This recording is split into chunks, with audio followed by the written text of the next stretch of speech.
So we started with the chapter biomolecules, wherein we came across the fact that biomolecules are carbon containing compounds found in the body of living organisms. Yes, two types of biomolecules are there, biomicromolecules and biomacromolecules. This categorization is mainly based on their molecular weight. Now biomacromolecules are polymers of biomicromolecule. What does that mean? Small unit of biomicromolecules. This one unit is a biomicromolecule. They join together to form a biomacromolecule. That is why we say that biomacromolecules are polymers of biomicromolecule. Which are the four biomacromolecules that I just mentioned? Proteins, lipids, carbohydrates and nucleic acids. In this, all except for lipids are polymers of biomicromolecules. Lipids are not polymers. Okay, so we will be looking at those biomolecules which we have just mentioned together. Biomicromolecules and biomacromolecules ഒന്നിച്ചാ പറയുള്ളൂ. For example, carbohydrate പറയുകയാണെങ്കിൽ അതിന്റെ biomicromolecule biomacromolecule ഒന്നിച്ച് ഒരു set ആയിട്ട്. Again, proteins പറയുകയാണെങ്കിൽ amino acids and proteins together as a set I'll be talking about. Okay, so today we are going to discuss about two such biomolecule, which is carbohydrate and proteins. Let us look at them. Now, before moving into carbohydrate and proteins, there is something that I need you to know. Polymers are of two types.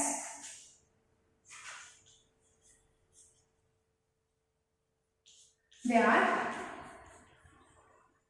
homopolymer and heteropolymer. Polymers are of two types, homopolymer and heteropolymers.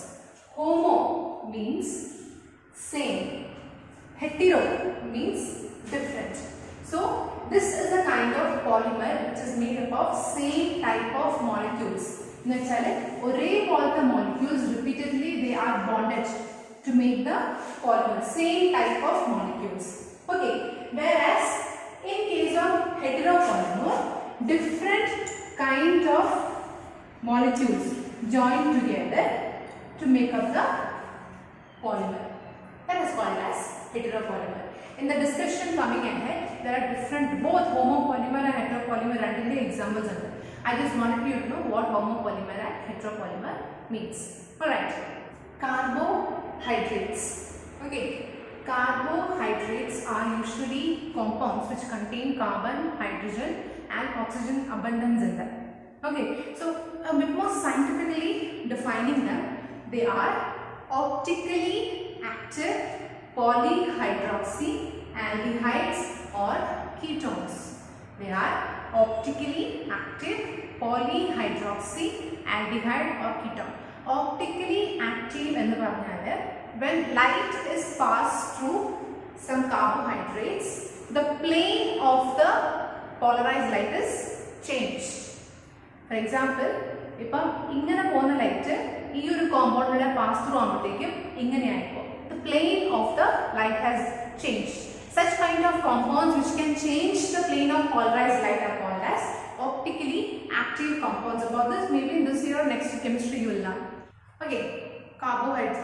So remaining part, polyhydroxy aldehydes or ketone. Polyhydroxy. Poly means many. Hydroxy means OH groups. Okay, so these compounds contain many OH groups. And also they contain aldehyde group or a ketone group as a functional group. Aldehyde undava allengi ketone undava. Adana carbohydrates in the chemical definition. They are optically active polyhydroxy aldehydes or ketones. All compounds which yield such molecules upon hydrolysis. In the compounds, when their bonds are broken down, they will give rise to such polyhydroxy aldehydes or ketone. Okay, that's carbohydrates. So carbohydrates are polyhydroxy aldehydes or ketones or compounds which give rise to such molecules upon hydrolysis. Hydrolysis is bond breaking wherein water molecule has been released. Okay. Now carbohydrates in their general formula is C6H2O. This is the general formula of carbohydrates. Let us take the example of one of the most common carbohydrate with which you are familiar, glucose. Do you remember what is the chemical formula of glucose? It is C6H12O6, which can also be written as C6H2O6. So CxH2O CxH2O. Okay, അങ്ങനെയാണ് usually carbohydrates in the chemical formula എഴുതുന്നത്. But there are exceptions, one or two exceptions are there. Any cases exceptions will be there. There are some compounds which is a carbohydrate but their general formula is not like this. But there are compounds whose general formula may look like this but they are not carbohydrates. Okay, now carbohydrates are also called as sugar or saccharides. They are called as sugar or saccharides because of a sweet taste. Sweet taste is the sugar molecules constituent. They are made up of sugar molecules. Okay, so carbohydrates are also called as sugar or saccharides. So from here on we will be using the term saccharide and not carbohydrate, but therein you should understand that it is nothing but carbohydrates. Okay, so this is this. Now carbohydrates or saccharides are of different types based upon their behavior upon hydrolysis. Hydrolysis നടന്നതിന് ശേഷം അവരുടെ behavior എങ്ങനെയാണോ അത് വെച്ച് നോക്കുമ്പോൾ there are different types of saccharides. Let's look at them.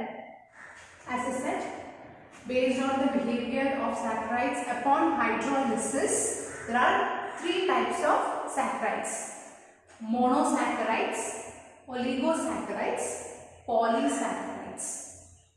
Mono, what do you think it means? One. So this kind of compound or molecule contains a single saccharide, monosaccharide. These compounds upon hydrolysis do not yield any further molecules. Break down saccharide. They are single ones, single saccharide. Okay, compounds which are made up of a single saccharide unit. Monosaccharide. Okay, example of monosaccharide is glucose. Example of monosaccharide is glucose. So glucose cannot be broken down into further units of saccharides. It is just a single unit. A glucose is a unit of saccharide, monosaccharides. Okay, now oligosaccharides. Oligo means 2 to 6. Oligo means 2 to 6. So it means that these compounds upon hydrolysis will yield 2 to 6 saccharide units, 2 to 6 monosaccharides. ഇവരെ അവരുടെ bond break ചെയ്താൽ 2 to 6 saccharides കിട്ടും. അപ്പോൾ അതിന്റെ അർത്ഥം എന്താ? They are made up of 2 to 6. ഒന്നെങ്കിൽ രണ്ടെണ്ണത്തിന്റെ, this is a oligosaccharide. This is a oligosaccharide. അങ്ങനെ it can extend up to 6 single molecules of saccharides. They combine together to form oligosaccharides. Okay. ഇപ്പം ഒറ്റ single unit of saccharide ഉള്ളപ്പോൾ നമ്മൾ വെച്ചെന്താ monosaccharide. രണ്ടെണ്ണം ഉണ്ടെങ്കിലോ disaccharide, മൂന്നെണ്ണം ഉണ്ടെങ്കിലോ ട്രൈസാക്കറൈഡ്, നാലെണ്ണം ഉണ്ടെങ്കിലോ ടെട്രാസാക്കറൈഡ്, പെൻറ്റാസാക്കറൈഡ്, hexasaccharide, and keeps going on like that. Alright. Next is polysaccharides. Poly means many. So if any compound is made up of more than 6 monosaccharide units, we call it as polysaccharide. many saccharides combine together to form polysaccharides. Now how do they combine? ഒരു saccharide മറ്റേ സാക്കറൈഡിന് ഒരു bond ഉണ്ടാവില്ല. എന്ത് ബോണ്ടാണ്? So the bond which exists between saccharide units in a polysaccharide or an oligosaccharide is called as glycosidic linkage. Glycosidic linkage. See children, these bonds that exist between different biomolecules is very important. Okay, you have to learn that. Glycosidic linkage. So it is glycosidic bond which exists between two units of saccharide. Okay. Appa monosaccharide, oligosaccharides and polysaccharides. Now here monosaccharides. Monosaccharides, I gave an example of monosaccharide, that is glucose. Example for oligosaccharide is sucrose, lactose, maltose. Example of polysaccharide is starch, cellulose, insulin, glycogen, etc.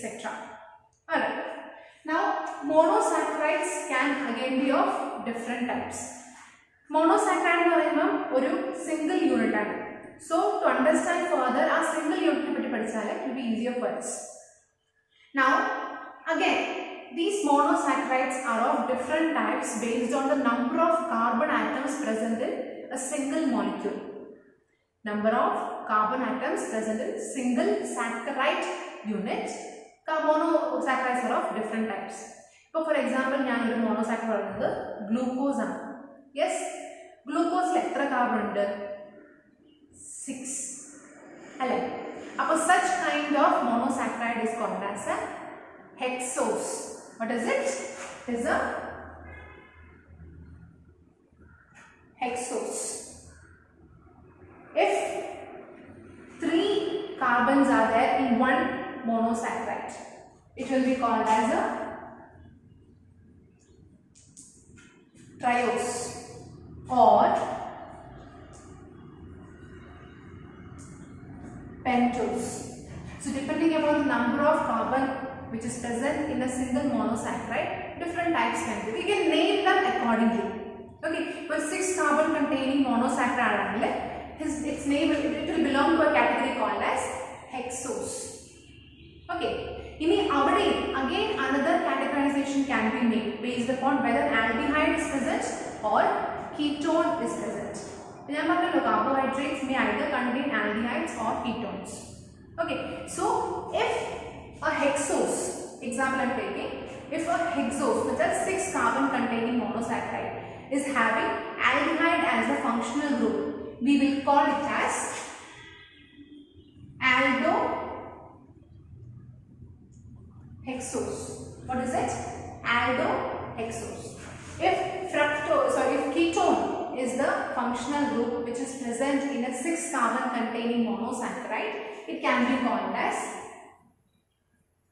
ketohexose.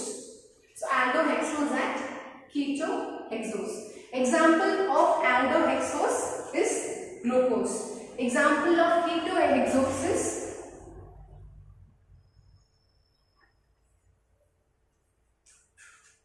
fructose. Okay, I hope you have understood this one.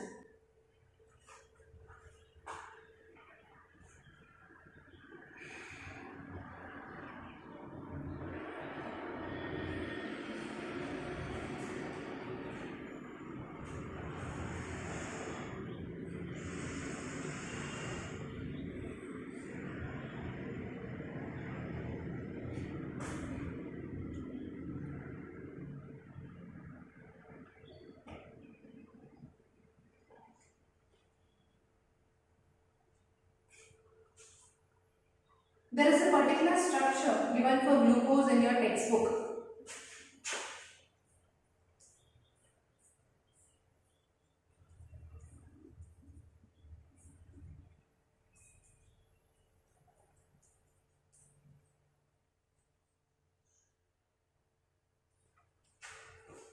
This structure is given for glucose. This is the basic chemical structure of glucose. You need to learn this structure. Okay, there is also another monosaccharide structure, ribose, which is given. You have to learn that also.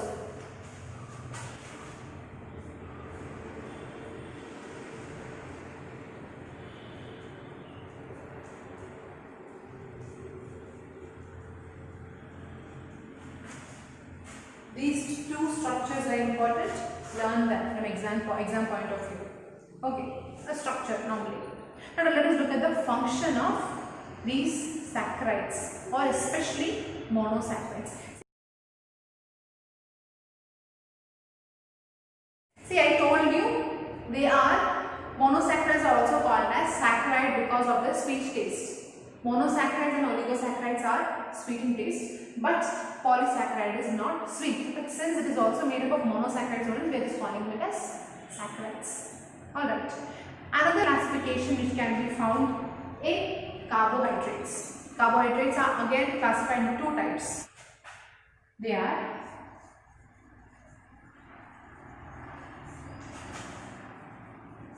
reducing sugar and non-reducing sugar. Reducing sugars and non-reducing sugar. Reducing sugar normally, these saccharides we are able to reduce Fehling solution or Tollens reagent. Our reduction process take place in it. They cause the reduction of certain compounds, especially Fehling solution and Tollens reagent. Whereas non-reducing sugar do not reduce Fehling solution or Tollens reagent. Now, why these are able to do that and these are not able to do that comes in the fact that reducing sugars are able to reduce Fehling solution and Tollens reagent because they have a free aldehyde or ketone group. Free aldehyde or ketone group. Whereas in this case, such free aldehyde and ketone group is absent. Avathilulla ketone aldehyde bond formation use it is not free. Whereas in them it is free. For example, for reducing sugar is monosaccharide. Monosaccharide is single unit and our bond formation about the aldehydes and ketones free available. Whereas in case of reducing sugar, whose example is oligosaccharides and polysaccharides, then they do not have a free aldehyde or ketone group because they have been taken part in bond formation in glycosidic bondage. Okay. So this is final thing of carbohydrates. Now let us move on to proteins. Okay. Proteins are polymers of amino acid. What does that mean? Different amino acid combined together form a bond between them to make a what is called as proteins. So before going into proteins, let us understand the chemical nature of amino acids. Okay. Amino acids are organic compounds which contain an amino group and a carboxyl group. It is an organic compound which contain an amino group and a carboxyl group. Okay, so if you take a carbon, carbon's valency is 4. It means that 4 different groups can attach themselves to it. So one of the hydrogen is replaced by amino group, another is replaced by a carboxyl group. Okay, now the remaining one hydrogen is present and the last hydrogen has been replaced by R. Now R here denotes any functional group, anything. It can be another hydrogen, it can be a methane, it can be alcohol, OH group, hydroxyl group, it can be aldehyde, anything. Okay, so based upon the different kind of R, based upon the different kinds of R which is present, different amino acids are present. For example, if in place of R, H is present, like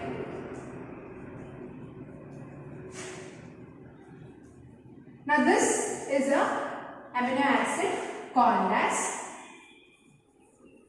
glycine.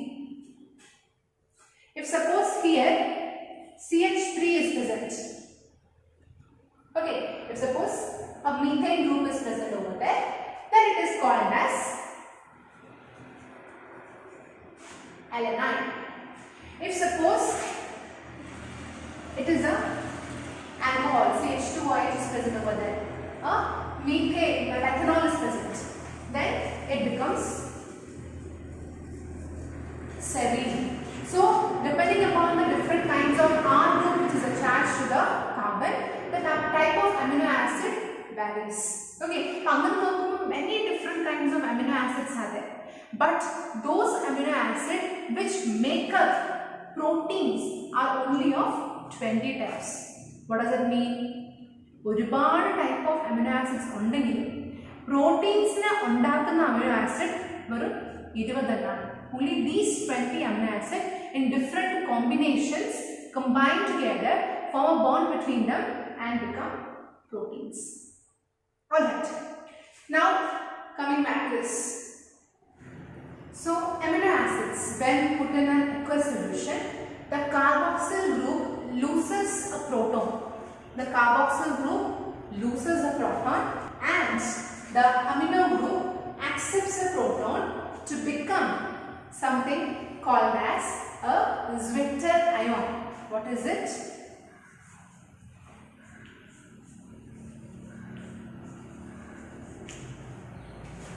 So when put in an aqueous solution, the carboxyl group loses an proton and the amino group accepts the electron to have an intermediate ionizable property or ionizable structure called as the Zwitter ionic form.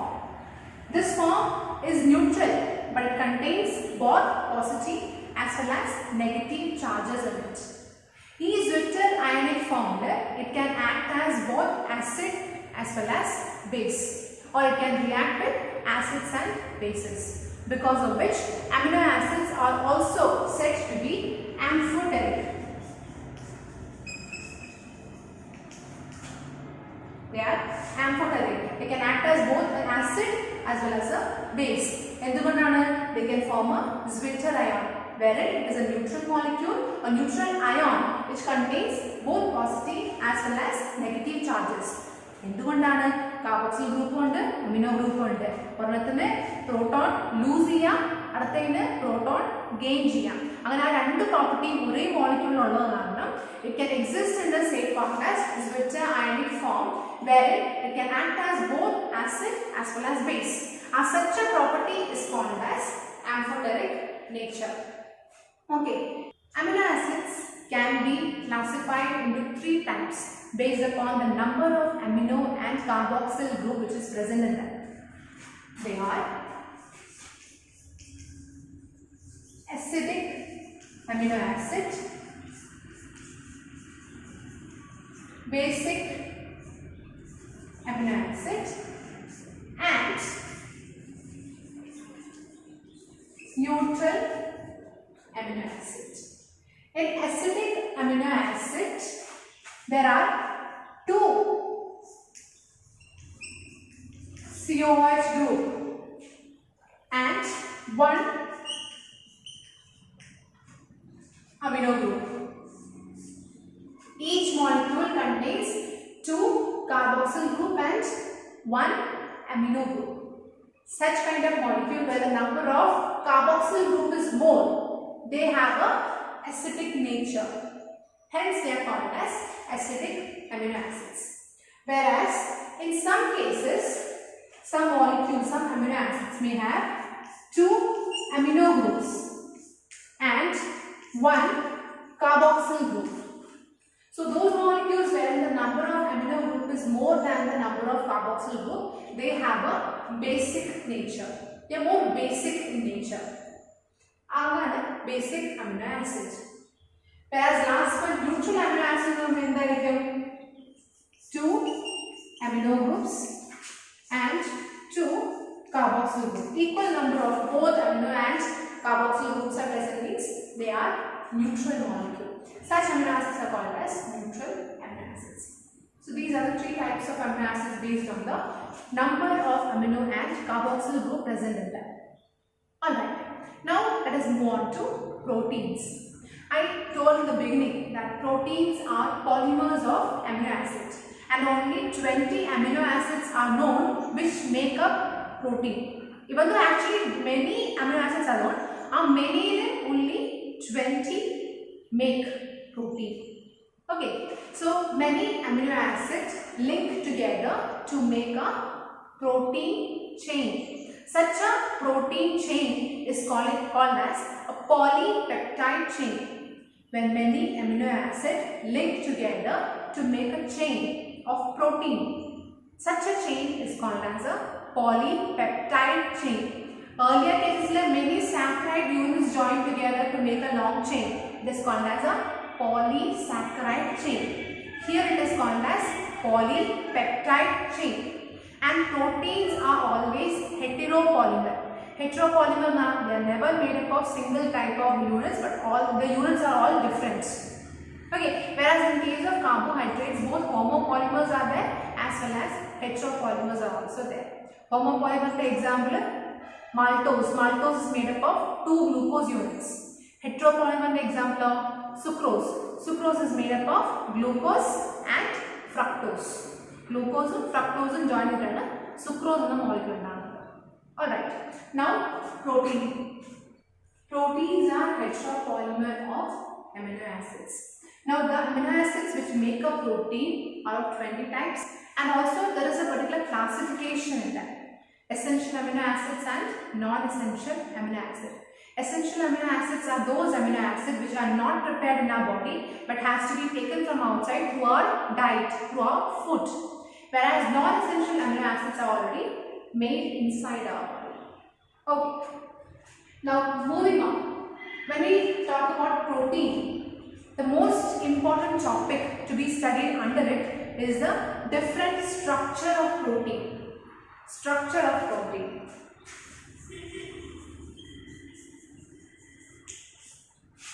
There are 4 levels of structure when you take any protein. 4 levels. So we will be discussing each level. The first level is primary structure.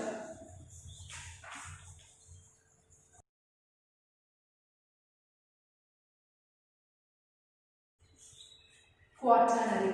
Primary, secondary, tertiary, quaternary. These are the 4 levels of protein structure. Let us see each one of them. Primary structure. This structure is basically the most basic structure on primary structure. But what actually is a primary structure? In that, the number and the sequence of amino acid can be easily identified.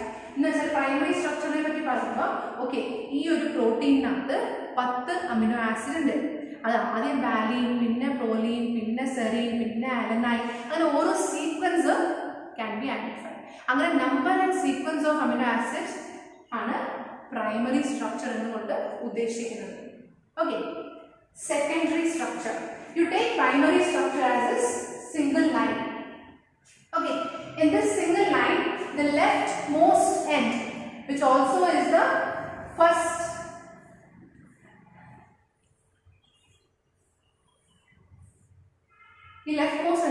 the first amino acid is there. So that end is also called as N-terminal end. And the right end, which marks the last amino acid, is called as the C-terminal end.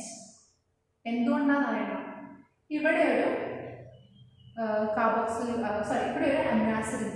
Amino acid is C, NH2, COH, R, H. Next amino acid, NH2, CCOH, H and R. This is one amino acid, this is another amino acid. Even the bond is forming OH from here and a hydrogen from here. So removal of water results in the bond formation, and such a bond is called as peptide bond.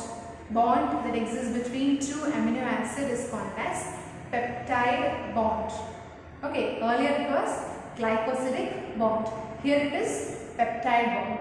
Peptide bond has been formed by the interaction between carboxyl group of one amino acid with the amino group of another amino acid, resulting in the removal of a water molecule. And the bond is called as peptide bond. The first amino acid, the first carbon amino acid NH2 group is free. അതുപോലെ ഏറ്റവും അവസാനത്തെ amino ആസിഡിന്റെ carboxyl group free ആയിരിക്കും. അതുകൊണ്ടാണ് ഈ N terminal എന്നും ഈ സൈഡിനെ C terminal എന്നും പറയാൻ കാരണം.